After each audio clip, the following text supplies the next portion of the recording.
ಪ್ರತಿಯೊಬ್ಬರು ಕೂಡ ಹೋಗ್ತಾರೆ. ಅವತ್ತ ವ್ಯಕ್ತಿಯಾಗಿರಬಹುದು, ಒಂದು ಸಂಘ ಸಂಸ್ಥೆ ಆಗಿರಬಹುದು, ಒಂದು ಸರ್ಕಾರಿ ಕಚೇರಿ ಆಗಿರಬಹುದು, ಸರ್ಕಾರಿ ನೌಕರನಾಗಿರಬಹುದು, ಪ್ರತಿಯೊಬ್ಬರು ಕೂಡ ಈ ಒಂದು ಸ್ಕ್ಯಾನರಲ್ಲಿ ಹೋಗ್ತಾರೆ. ಅದು ಸ್ಕ್ಯಾನರ್ ಒಂದು ರಿಪೋರ್ಟನ್ನು ಕೊಡುತ್ತೆ. ಯಾವುದು ಸರ್ಕಾರಕ್ಕೆ ಹೊರೆ, ಯಾವುದು ಸರ್ಕಾರಕ್ಕೆ ಅನಿವಾರ್ಯ, ಈ ಮಟ್ಟದಲ್ಲಿ ಇದನ್ನು ನೋಡುವುದ್ರ ಮೂಲಕ ನಾವು ಸರ್ಕಾರವನ್ನು ಬಲಗೊಳಿಸಬೇಕಾಗಿದೆ. ಇವತ್ತು ನಾವು ಬಲಗೊಳಿಸಬೇಕಾಗಿರ್ತಕ್ಕಂಥದ್ದು ಸರ್ಕಾರವನ್ನೇ ಹೊರತಾಗಿ ಪ್ರಜಾಪ್ರಭುತ್ವವನ್ನಲ್ಲ.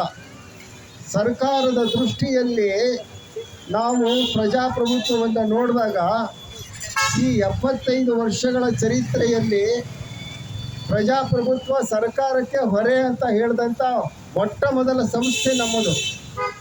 ಯಾಕೆಂತಂದರೆ ನೀವು 75 ವರ್ಷಗಳ ಈ ಒಂದು ಪ್ರಜಾಪ್ರಭುತ್ವ ವ್ಯವಸ್ಥೆಯನ್ನು ನೀವು ಯಾವುದಾದ್ರೂ ಒಂದು ಆಯೋಗದ ಮೂಲಕ ತನಿಖೆ ಮಾಡಿಸೋದೇ ಆದರೆ ನಿಮಗೆ ರಿಪೋರ್ಟ್ ಸಿಗುತ್ತೆ ಎಷ್ಟರ ಮಟ್ಟಿಗೆ ಸರ್ಕಾರ ನಷ್ಟವನ್ನು ಅನುಭವಿಸ್ತಾ ಇದೆ ಅಂತಕ್ಕಂಥದ್ದು. ಏನಾಗಿದೆ ಅಂತಂದರೆ ಇವತ್ತು ಸರ್ಕಾರ ಈ ಪ್ರಜಾಪ್ರಭುತ್ವ ಅಂತಕ್ಕಂಥ ಒಂದು ಭ್ರಷ್ಟ ವ್ಯವಸ್ಥೆಯ ಕಪಿಮುಷ್ಟಿಯಲ್ಲಿ ಸಿಲುಕಿಕೊಂಡು ನರಳ್ತಾ ಇದೆ. ಅದು ದಿನ ದಿನಕ್ಕೆ ದುರ್ಬಲವಾಗ್ತಾ ಇದೆ. ಇಂಥ ದುರ್ಬಲವಾಗ್ತಿರ್ತಕ್ಕಂಥ ಸರ್ಕಾರವನ್ನು ರಕ್ಷಿಸುವ ಮೂಲಕ ನಾವು ದೇಶದ ಹಲವಾರು ಸಮಸ್ಯೆಗಳನ್ನು ನಾವು ಇವತ್ತು ಬಗೆಹರಿಸಬಹುದು. ಪ್ರಜಾಪ್ರಭುತ್ವ ಯಾಕೆ ಸರ್ಕಾರಕ್ಕೆ ಹೊರೆ ಅನ್ನೋದಕ್ಕೆ ಒಂದು ಉದಾಹರಣೆಯನ್ನು ನಿಮಗೆ ಹೇಳ್ತೇನೆ. ಇದು ಟಿಪ್ ಆಫ್ ದ ಐಸ್ಬರ್ಗ್ ಇದ್ದ ಹಾಗೆ. ಈಗ ಕೆಲವೇ ತಿಂಗಳ ಕೆಳಗೆ 4 ಚುನಾವಣೆಗಳು ನಡೀತು.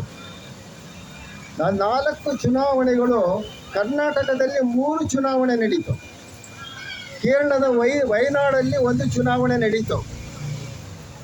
ಇದು ಅನಾವಶ್ಯಕವಾದಂಥ ಒಂದು ಚುನಾವಣೆ.